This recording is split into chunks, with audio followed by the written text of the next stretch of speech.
Black liberation is central to my work. It is where I live. And it is in Black liberation that I've decided to center this work as well. And so we begin this project with the subject that inspired it, Palestine.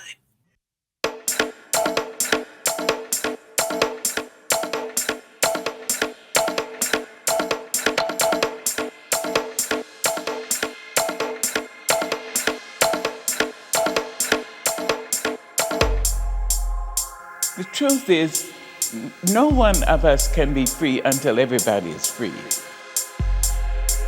No one of us can be free until everybody is free. Welcome back to the Solidarity Index. I'm your host, Zaire Lauren, aka the artist L.Haz. This episode is part 2 of our Surge series, a podcast-to-podcast act of solidarity. The definition of surge is simple: a sudden, powerful forward or upward movement, especially by a crowd or by a natural force such as the waves or tide. And that's really what we're trying to create here by uplifting other radical podcasts we admire. Right now, we're locked in with everything Ijeoma Oluo shares with us on her podcast, Until All of Us Are Free. I always say solidarity is born of truth that informs love and love that informs action. What is the root, the truth of Black and Palestinian solidarity? How do we navigate being pitted against each other as peoples and hold on to the truth of our shared humanity? Ijeoma and her guests explore all that in this episode. They truly help us root in our connections, see the love that has persisted through generations, and identify the actions we can take in solidarity with each other.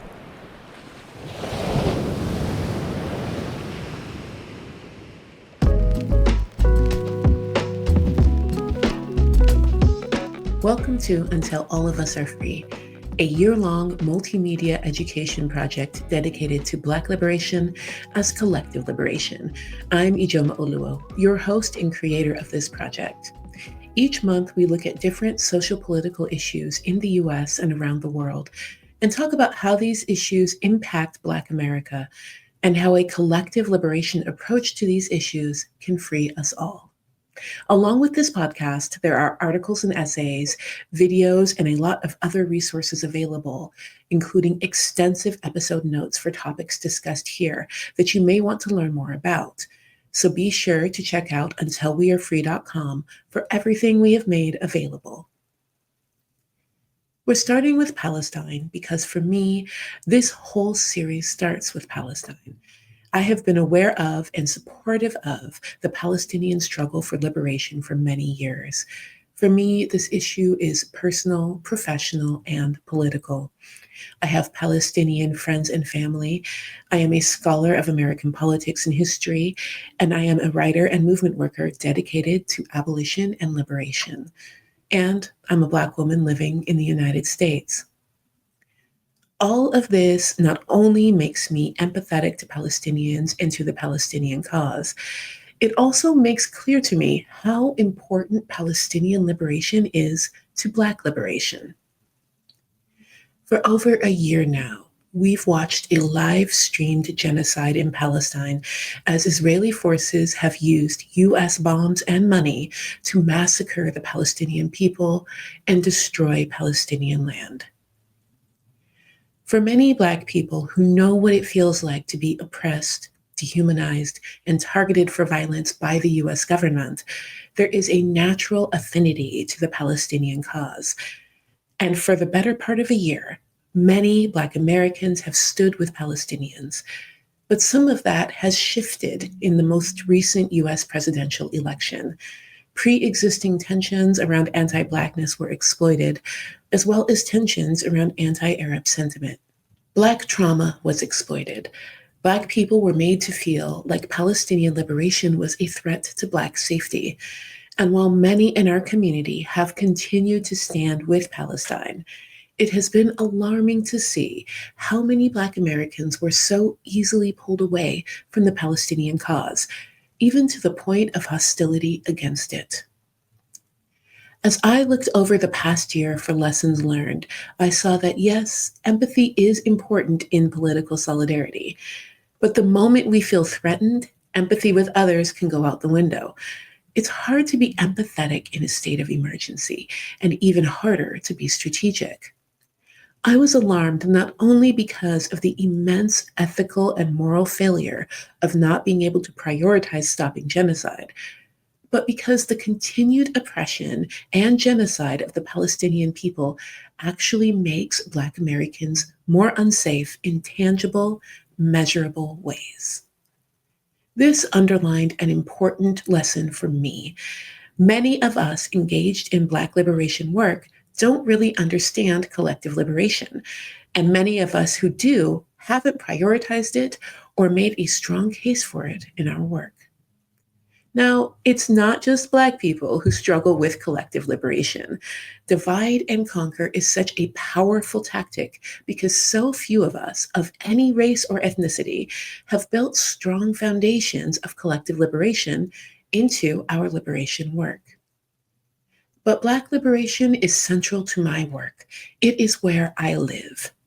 And it is in Black liberation that I've decided to center this work as well. And so we begin this project with the subject that inspired it, Palestine. For this month's focus on Palestine and Black liberation, I spoke with 4 people whose work I greatly admire, both in Black liberation and its connection to the liberation of Palestine. Dr. Michelle Taylor, also known as Feminista Jones, is an educator, author, speaker, and longtime movement worker.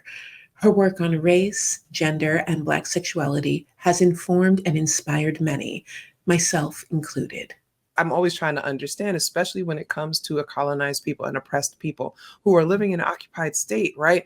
As a Black person, as an African-American woman, I know I've grown up in a colonial state. I've grown up on occupied land. I've grown up witnessing the long-standing effects and impact of oppression and colonization on a people that has been deemed subhuman, right? Immediately, I was just like, oh my gosh, we gotta speak up because this is going to get ugly. This is going to get ugly. Saul Williams is a musician, poet, writer, filmmaker, and so much more. His art heals, challenges, indicts, and activates. I've been to Palestine, I've seen the apartheid firsthand. And it's exactly that. Like one of my first questions, on a freeway was like, what does that sign mean on the freeway, entering the freeway? It meant Jewish only. And seeing the differences in life between what Israelis experience and Palestinians experience. I've spent time in South Africa. And of course, growing up in the 80s, that was also a huge part of our life, was being in tune with what was happening in South Africa. And this interconnectedness of struggles. We were more than inspired. We learned from each other's struggles, right? It's like when the people from Palestine send messages to the people in Ferguson and say, this is how you deal with the tear gas. The work that we put in for justice as a people, as disenfranchised people, stands and works towards justice and liberation for other disenfranchised groups.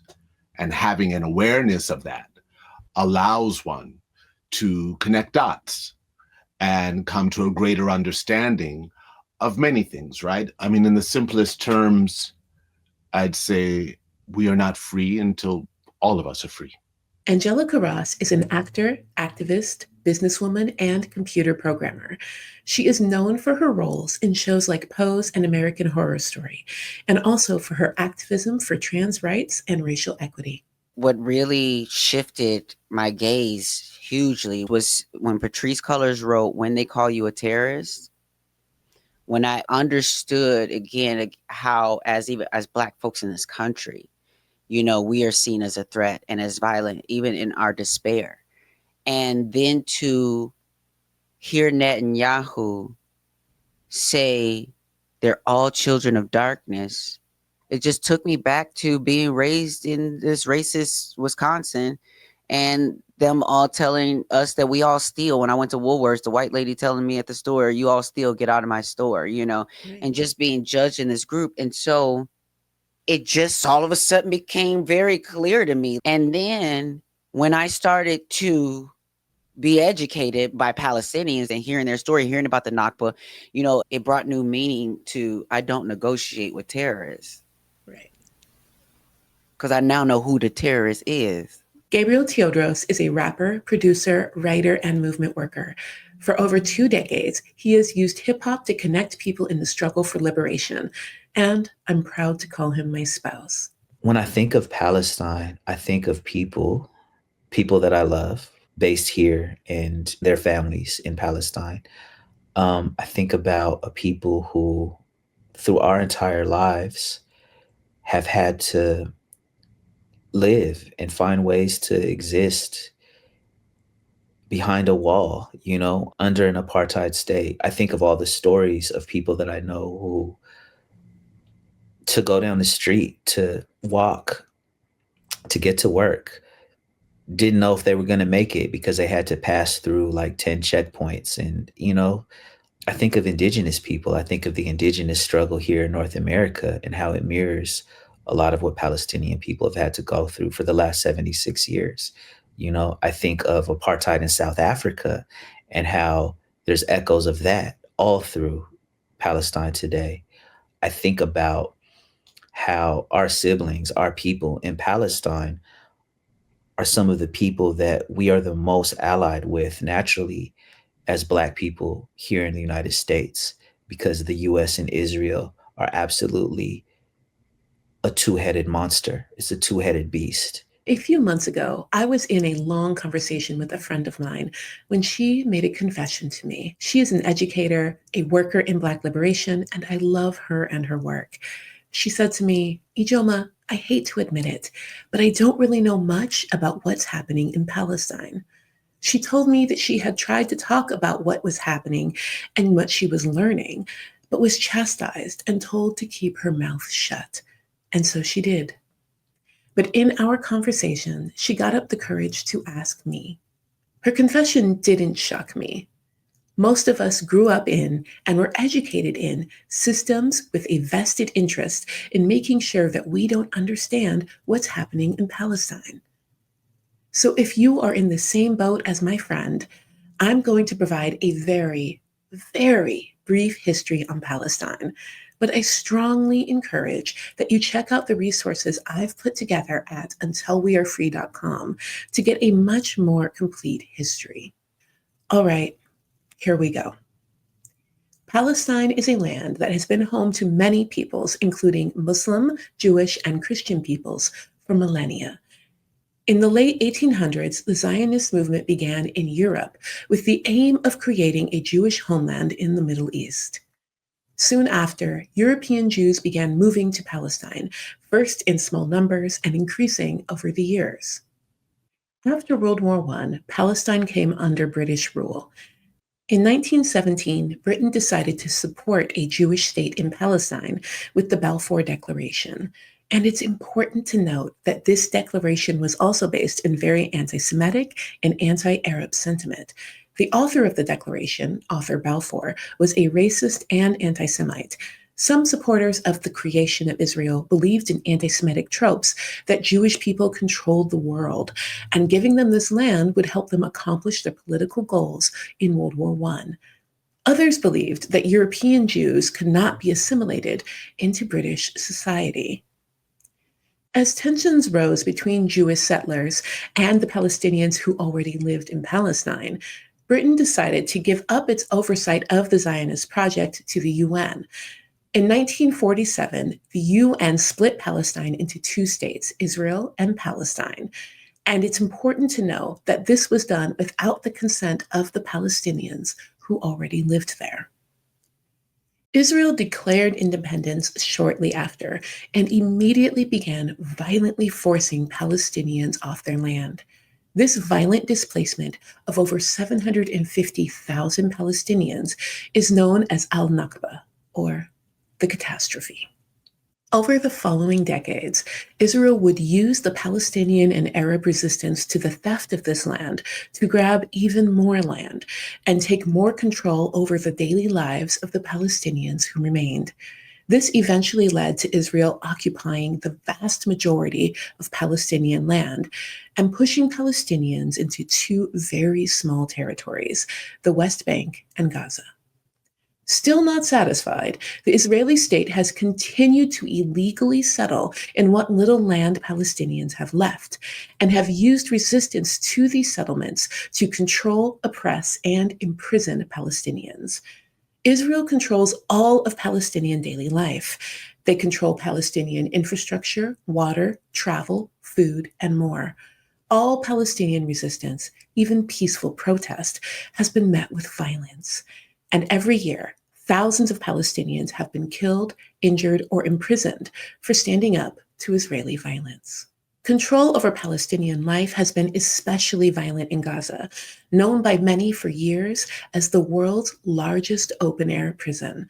The Gaza Strip is only 25 miles long and 7 miles wide, and on that small strip of land, over 2 million people have been trapped, surrounded by armed walls, and unable to travel in and out of Gaza or get goods in and out without Israeli permission.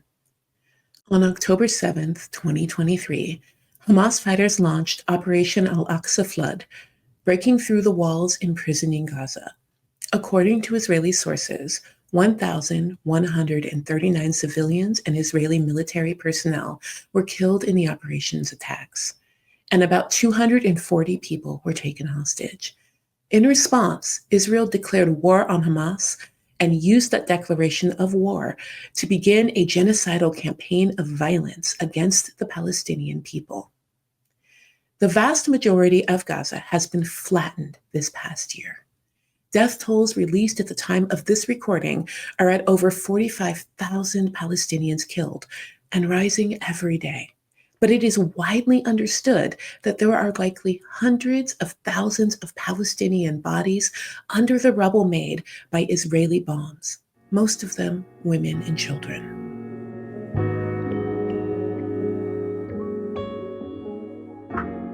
Even though each person I'm speaking with in this episode is a Black American in solidarity with the Palestinian cause, that doesn't mean that all Black Americans stand in solidarity with Palestinians or feel that Palestinians stand in solidarity with them.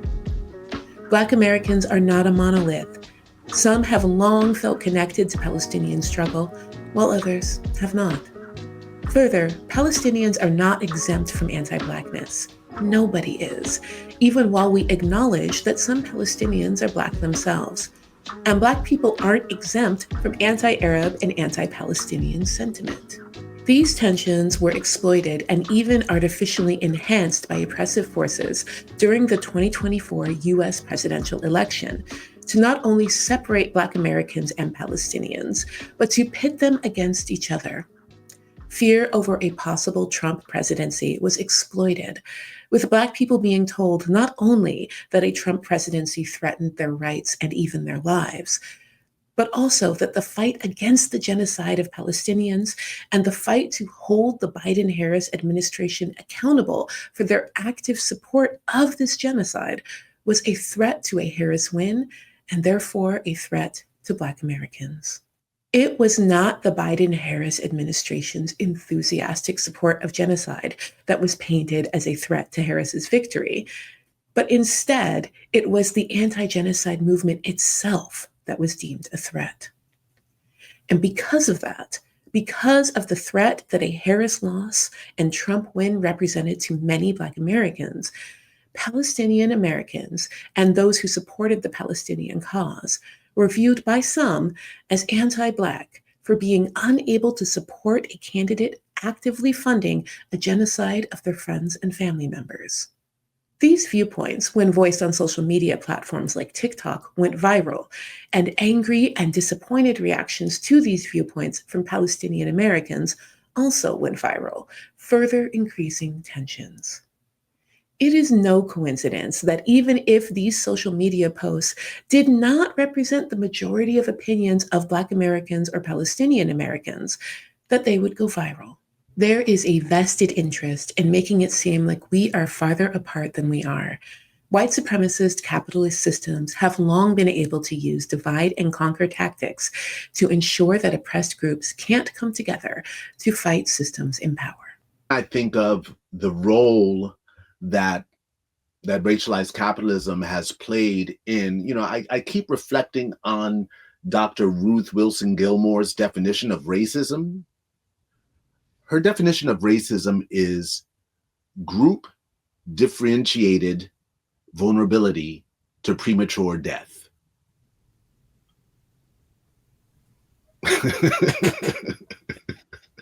That's pretty solid. That's pretty solid. Yeah.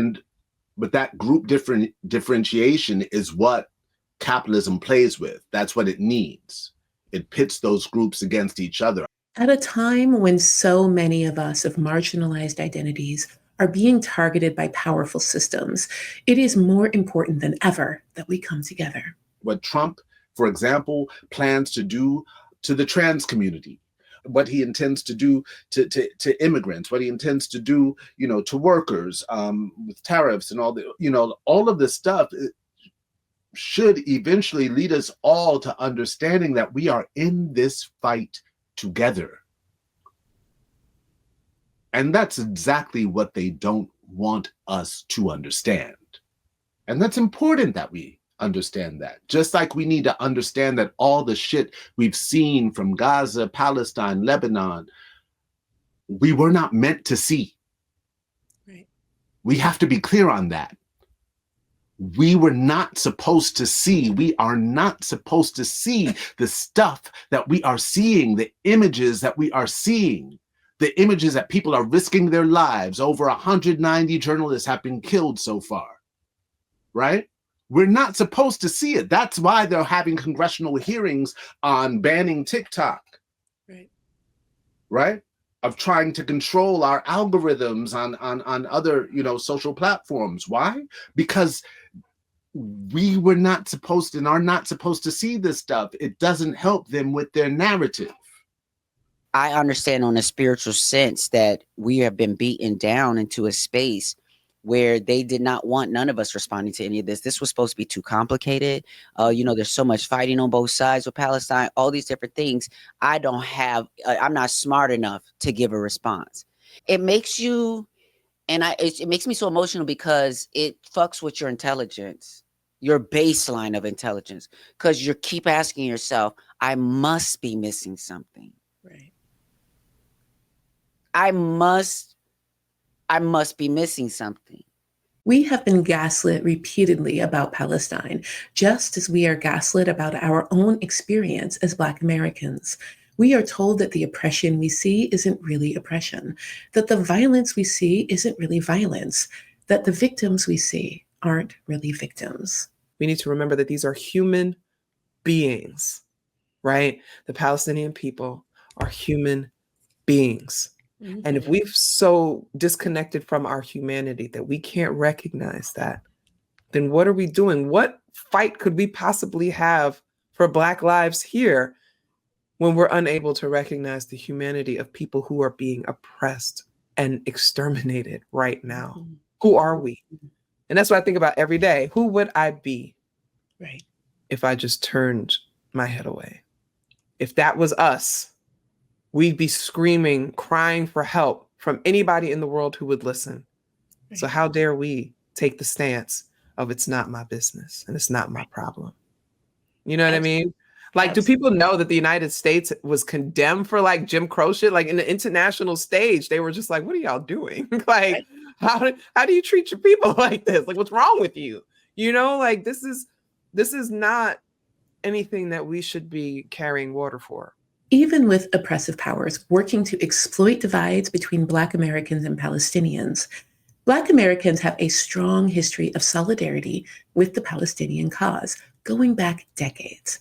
Black Americans know oppression and apartheid. We know mass incarceration.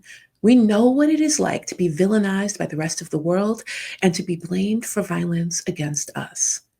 The affinity that many of us feel for Palestine and the Palestinian cause is natural and has been expressed by Black movement workers and liberation thinkers like Angela Davis, James Baldwin, Toni Morrison, Malcolm X, and more. And this solidarity has long gone both ways. I remember kind of most recently speaking of the Black Lives Matter movement, or the movement for Black Lives, I should say that.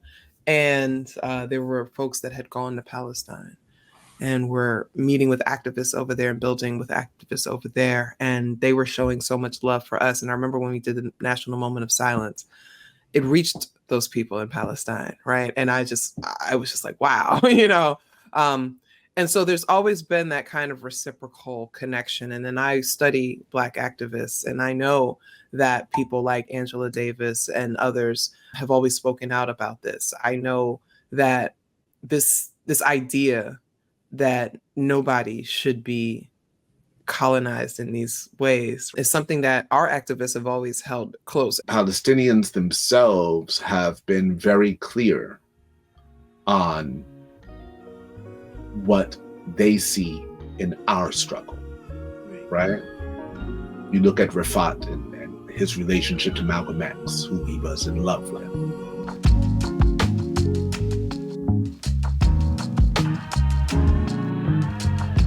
And then you see something from Ghassan Kanafi or something, and you go, oh, yeah, that's our people. To learn more about Rafat Alier and Ghassan Kanafani, check out the episode notes at untilwearefree.com. You begin to understand that the people they have called terrorists are the people against their settler, colonial, and imperial project.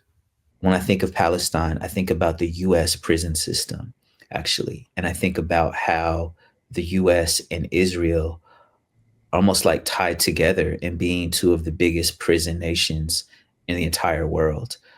We talk about Gaza as an open air prison. Another thing we don't talk about is how Israel itself also has the biggest prison in the world.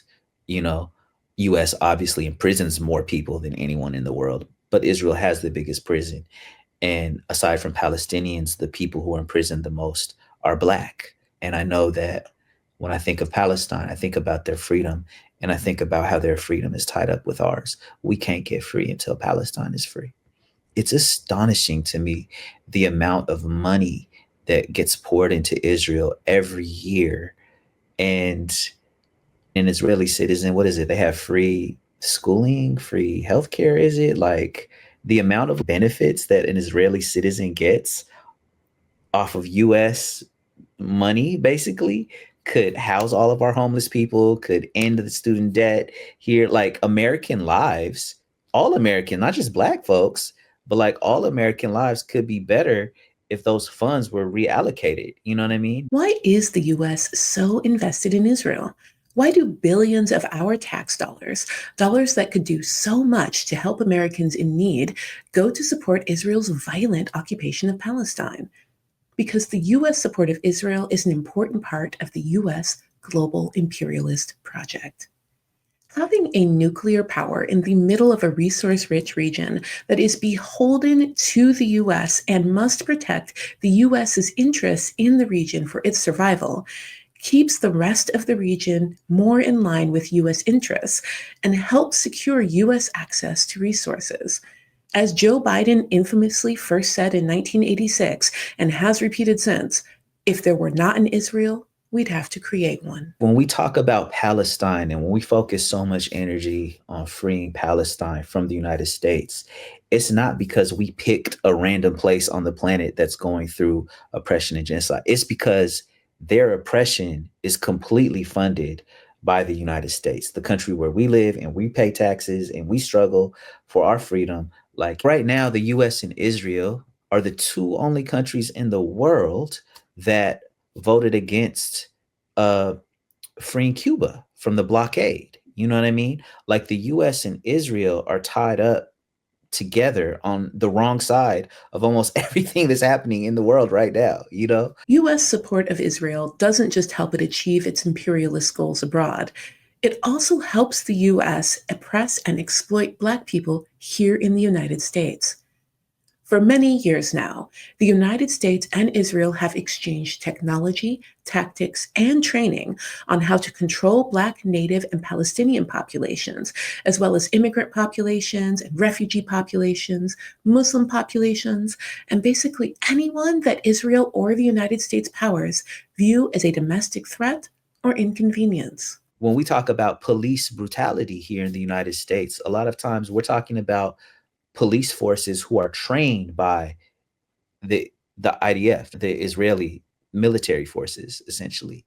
Known as the Deadly Exchange, thousands of U.S. police officers and officials have traveled to Israel to be trained by Israeli occupation forces on how to control, surveil, and brutalize us here in the United States. Surveillance tech like ShotSpotter, which is being used to increase police presence in Black neighborhoods in the United States, is Israeli tech. Cop cities, massive training centers being built right now in Black cities across the country, are modeled after Israeli cop cities. They're tied up, a lot of the technology that they use in Israel, and it is high tech warfare. Like, I don't know if people understand, like, we're talking about not just drone warfare, but in the last year, we've witnessed an AI powered genocide, Israeli and American tech companies collaborating, tech companies that are based here where we live in Seattle, Washington, creating the tools to kill these people. While many of the bombs being dropped on Gaza are made in the United States, much of the technology, technique, and weapons of oppression being used against Black Americans here are developed in or with Israel.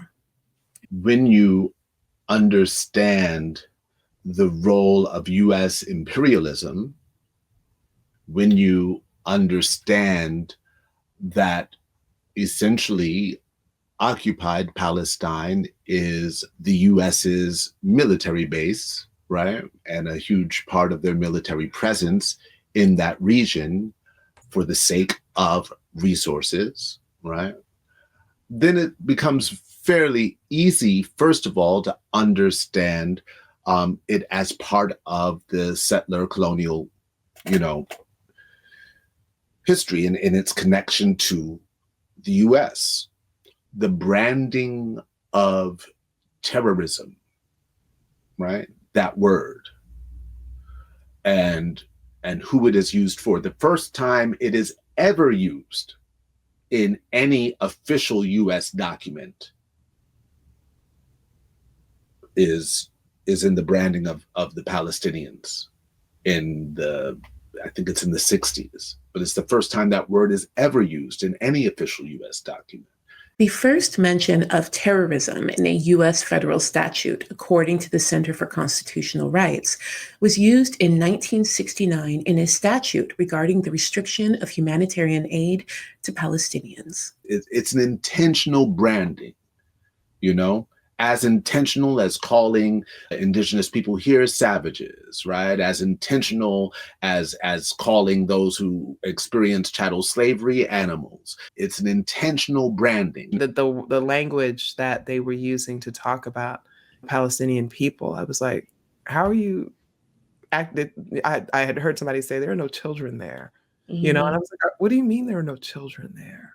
It was just wild to me, calling them dogs, calling all these things. Yeah. I was like, that's what they did to us. Right. That's what they said about Tamir Rice, Yes. And I'm like, and it's just not right. And injustice anywhere is injustice everywhere. We've talked a lot about why many of us are in solidarity with Palestinians, but what does that solidarity look like?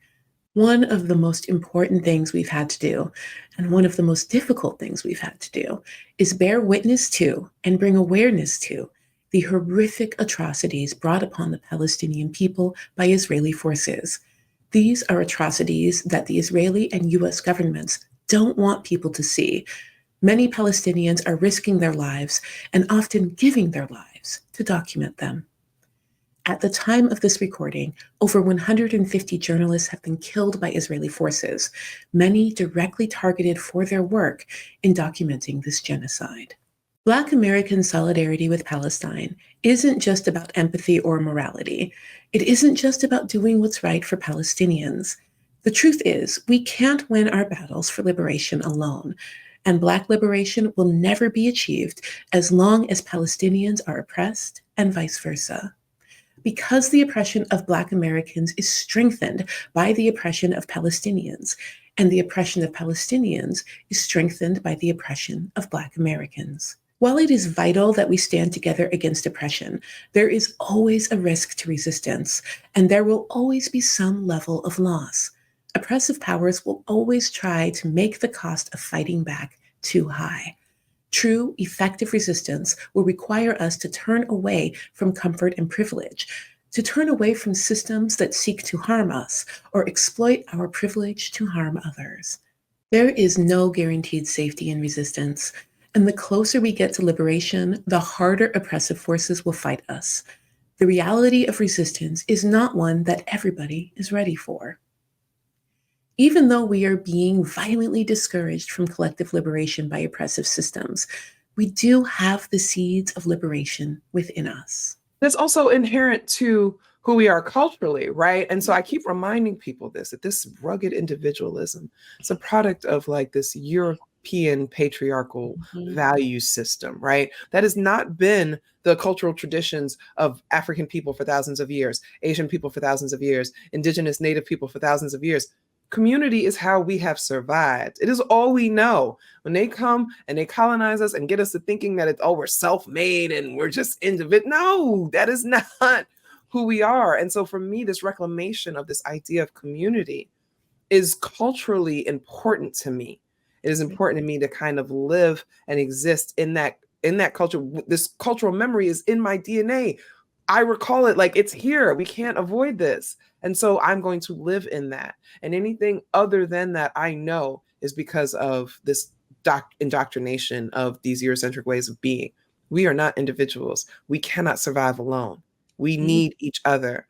And that is a fundamental truth of life, right? And so I'm here for that. I'm here for us doing work that helps us restore those bonds and that solidarity and those connections. It helps us root out like the vestiges of white patriarchal supremacy so that we can stop looking at each other and pointing fingers at each other.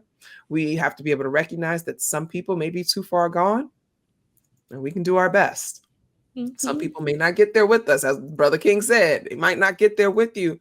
It's okay. But we still have work to do and it's going to require solidarity. So, right. And we can still stand for people we don't want to fuck with. That's right. I don't have to talk to you. But understand, I'm still fighting for your freedom because the reason I'm not talking to you is the reason you need to be liberated. I'm obsessed with finding histories of communities working together. Like that's one of my like joys. Like when I find a news story about, I don't know, like the indigenous community in Seattle and Vancouver working with the Black community in Seattle, like that's so intoxicating to me. Like that lets me know that there's a framework that came before us of how to build like real solidarity that we can build upon. Like we're not creating something new. This is something that always was supposed to happen. We're all we got and we're all we need, to quote our friend Maher. And then I think it's important for people to understand, like, practically, we don't have the numbers on our own. We don't have the numbers in a system that works internationally to oppress. We have to work together. The numbers we have is as the global majority. Exactly. What some people call the global South. But, those are the numbers we have, is that we belong to a group of disenfranchised peoples that have been colonized, subjugated, exploited. This includes working class white people too, by power systems. We have that, and we have to acknowledge that and connect right on those lines. And then not everyone dreams of being alive for a social revolution. A lot of people would like to think that all the work was done before they were born so that they don't have to think about that shit. And they don't want to have to consider that maybe it was a half-assed job, or that the work was sincere, but that it got co-opted, and that there's more work to do. At the end of the day, like, the revolution gonna be what the revolution gonna be, and I'm gonna be ready. And I don't know why people think that this is something that they could have sorted out with a vote. Right. We're talking like tens of thousands of people that we know of are gone. Yeah. We're talking about like an entire community of women who just ended their own lives. Right. And to continue something. Like, you have to think about these things. Yeah. There is no compromise No. on that. And even if I have to use well, what if this was happening to you? Which I could say that because that probably will be happening to you soon, because you're in the United States and look at what we've done, right? Okay. How would you not want help and solidarity from people around the world, especially African Americans? You know, in this country, they do not care about us. Does it not benefit us to build solidarity and coalition with people around the world who can identify with what we have been going through, right? When these things are happening, your number one question is, do they know? I'm sure they wouldn't let it happen if they knew. They must not know. And then, right, the crushing reality of, oh, they do know. Right. And they're letting it happen. How do you sit with that? How do you sit with that? It's that that has animated me since last October, that I've just been like, repost. Right. I need people to hear these voices, because I need them to know that we are sharing it, that we hear them. The fight for collective liberation is not just about empathy and shared sentiment. It's about action, about tangible steps we can take in the fight for our freedom. Many of us have joined boycott, divest, and sanction efforts to put economic pressure on Israel and on entities that support the oppression, occupation, and genocide in Palestine. Many of us have joined efforts to pressure police departments to end their deadly exchange programs. Many of us have joined efforts to stop cop cities from being built in the United States. Many of us have fought the use of tech like ShotSpotter in Black neighborhoods. Many of us have been fighting anti-protest legislation that threatens all of our right to speech and protests. Many have been helping to fund organizations that support Palestinians impacted by Israeli occupation and violence. Many have been directly funding individuals and families in Gaza targeted by the Israeli government, and millions of us around the country have taken to the streets in protest. There is so much more we are doing and can do, so be sure to check out untilwearefree.com for even more ideas and resources. A lot of times people get a lot of energy and they're like, yes, I want to get involved. Let me start this. Let me do this. I recommend that people do research and find out what's already being done, right? There are people who for the last 13 months have been standing on corners every weekend, you know, in solidarity with Palestinian people. There have been people who are organizing in your local communities that you may not even be aware about. Just look it up and see like what's happening, you know, join them. They need people. Like, we always need bodies. We always need things. Look at the people who have been talking about this for a long time. What are they connected to? What information have they been sharing that maybe now I can pay attention to and maybe I can get involved, right? Is there a family that people are trying to help? Maybe I can do that, right? Can I amplify this person's story? How can I do that? People, I think, get so overwhelmed with the concept of the work and not realizing the work is right where you are. It's literally right where you are. And so when you walk into a room and into a space, you are part of the work. You're part of the ingredient. You're part of what allows or doesn't allow things to pass. So To me, I believe whether it's homophobia, transphobia, anti-Blackness, ableism, xenophobia, whatever it is, there's work to be done right where you are. Many in the United States have been afraid to speak out against the genocide in Palestine. Many are afraid of losing income, social standing, and more. These fears are not unfounded. There is always a price to pay for standing up to oppressive systems, and a lot of effort has gone into making sure that we all know that the price of standing with Palestinians is high. The hardest part for me has been losing what I thought were friends and important relationships for standing with Palestine. My solidarity with Palestine has likely cost me book reviews and sales and a sizable amount of my speaking income, and I've been harassed and threatened for my solidarity. I know I am not the primary victim here, even while I know I'm not alone in being made to pay for my advocacy. Every person I know in the US who has stood with Palestine has been made to pay in one way or another. And Black Americans, already targeted by racism and anti-Blackness, have a different risk than many others. But this is a risk that many of us who have long been in the fight for liberation are used to. I remember having a meeting just with my agent, and they were just like, yeah, it's really difficult to book you. And I'm just like, okay, I get it. And, my vocal position and in defense of the Palestinian people. And so we're talking tens of thousands of dollars that I have lost just for speaking out. And that was my primary source of income. And so, yeah, it's been like hella difficult, but at the end of the day, I'd do it all over again. Right. Because I have integrity.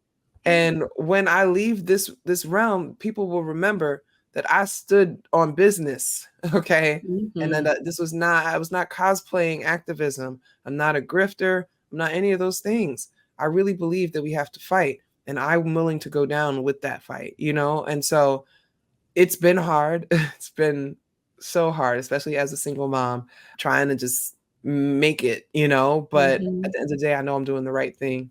And that's what matters.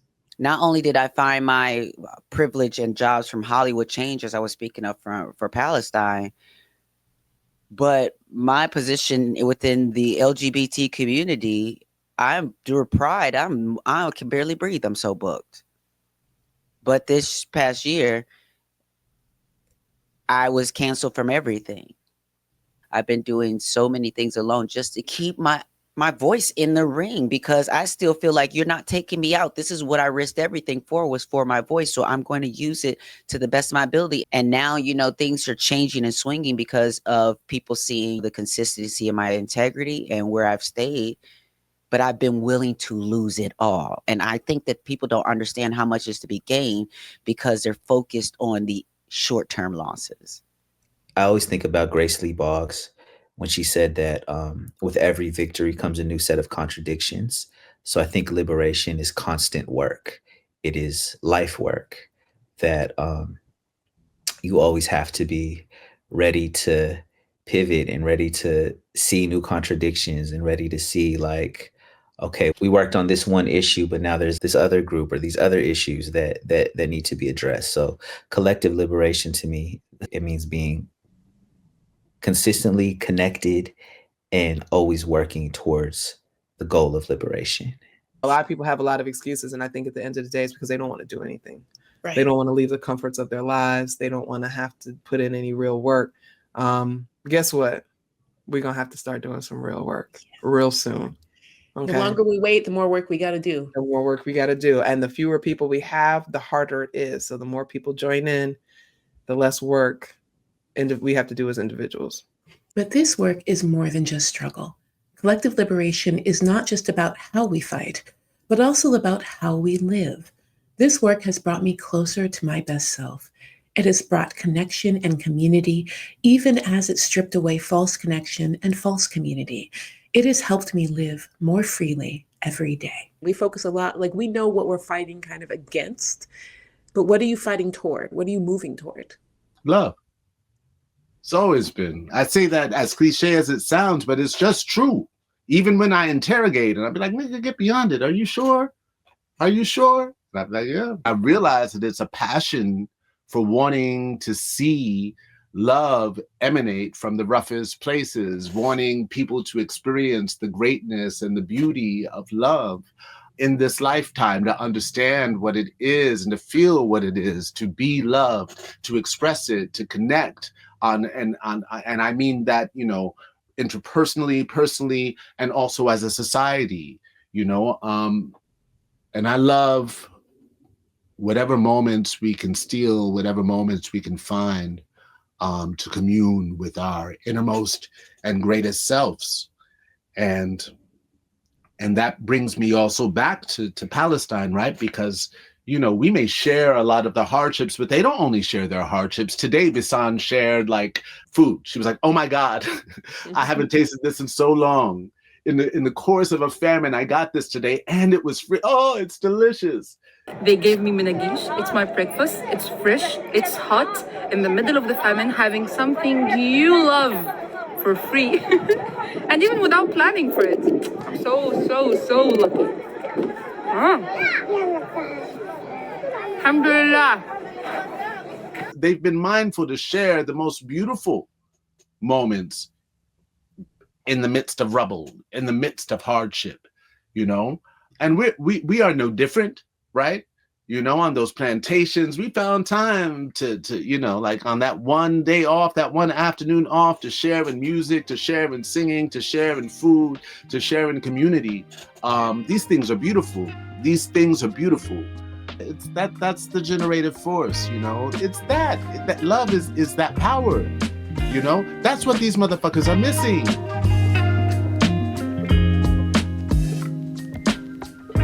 Thank you so much for joining me for this Palestine episode of Until All of Us Are Free, a multimedia project dedicated to Black liberation as collective liberation. Please be sure to go to untilwearefree.com to check out the collection of resources I've put together around this episode. It's also where you will find future episodes on collective liberation and all of the resources created to go with them. There, you can also become a paid subscriber of Until All of Us Are Free, which will support this work that is currently entirely funded by me. So if you find these resources valuable, I hope that you will consider becoming a subscriber or even a founding member. We are going to be discussing a lot this year, issues in the US and around the world, and how they tie into Black liberation. Next month, we'll be discussing gender, so be sure to subscribe to stay in the loop. I'm Ijeoma Oluo, your host and creator of this project. This episode was produced by Isabel Khalili. I want to thank Dr. Michelle Taylor, Saul Williams, Angelica and Gabriel Teodros for the generosity of their time and wisdom. Please go to untilwearefree.com to find out how you can follow their important work and support it. Thank you to Ijeoma and her brilliant and insightful panel of freedom fighters. There's always risk to resistance, but true connection, clarity of one's own humanity and purpose, and the ability to maintain integrity are just a few of the rewards. Liberation must be collective. It truly is all of us or none of us. People have to develop courage. In your heart, you have to have courage.